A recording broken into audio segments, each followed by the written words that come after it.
Okay, so we were talking about different aspects of education, and one of the main things that we discovered, and the subject that we'll be addressing today, is both teachers and students' role within the classroom, but specifically the motivation.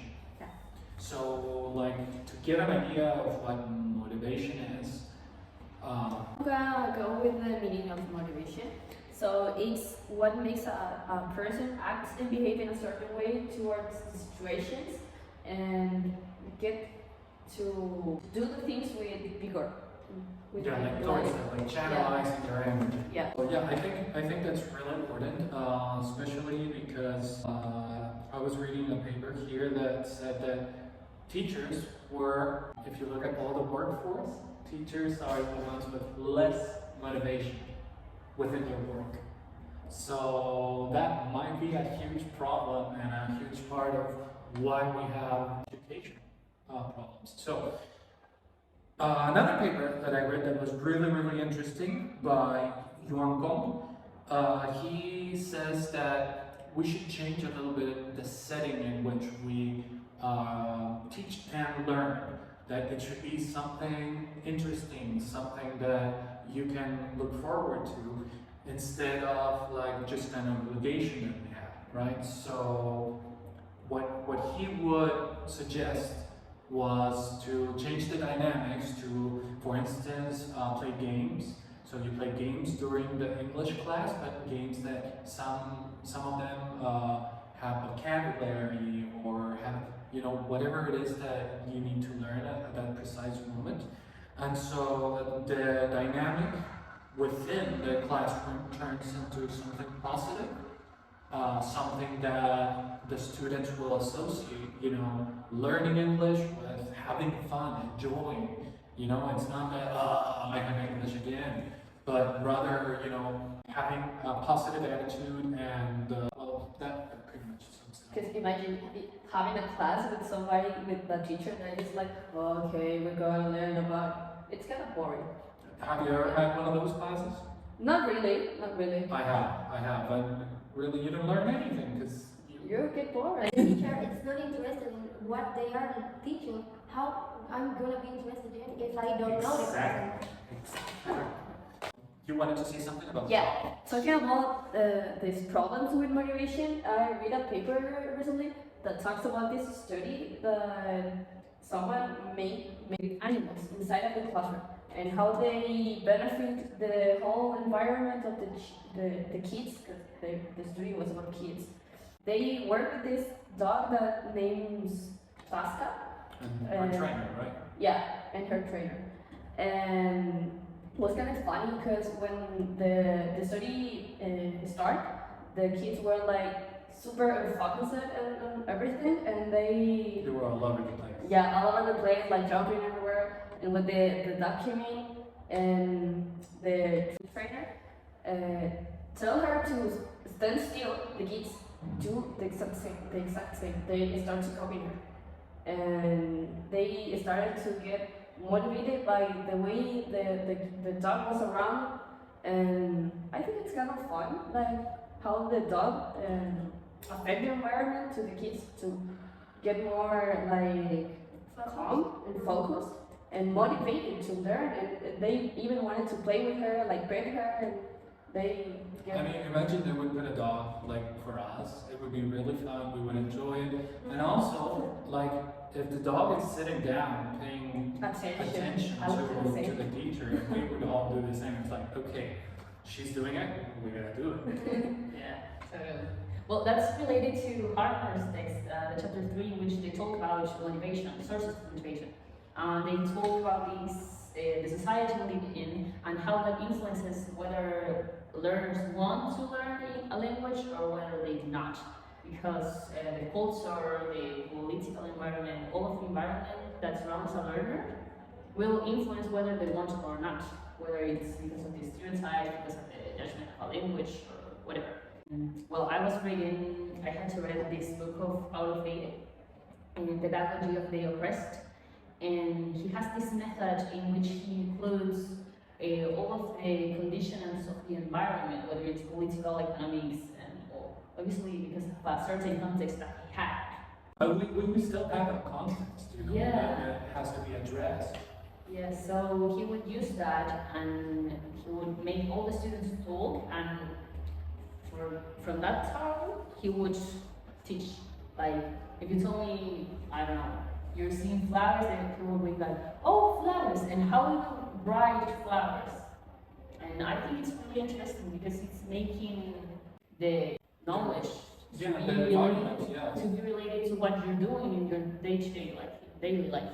Because when you walk in a room, like in a classroom, you read the room, and if everyone looks, you know, like, I don't know, they're about to fall asleep, that's not sort of the environment that you're aspiring to get as a teacher.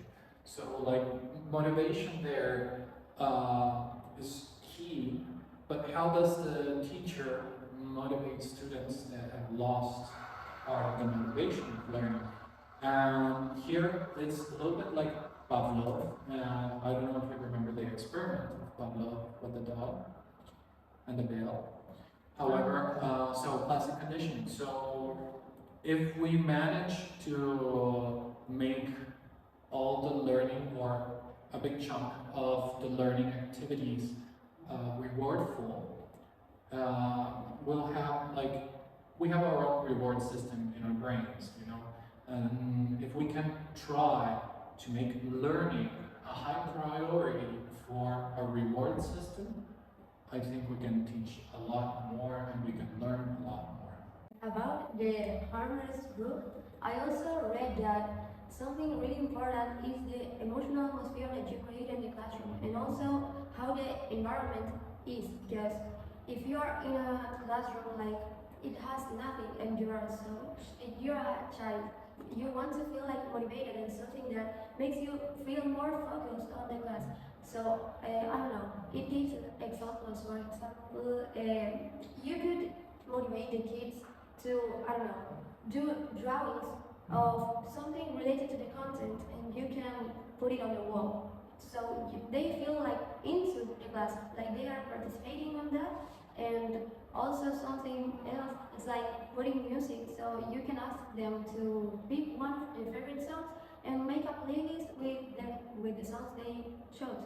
And they feel like it's more comfortable in the classroom, so it doesn't feel like something like boring that you have to attend and be like listening. And so sterile.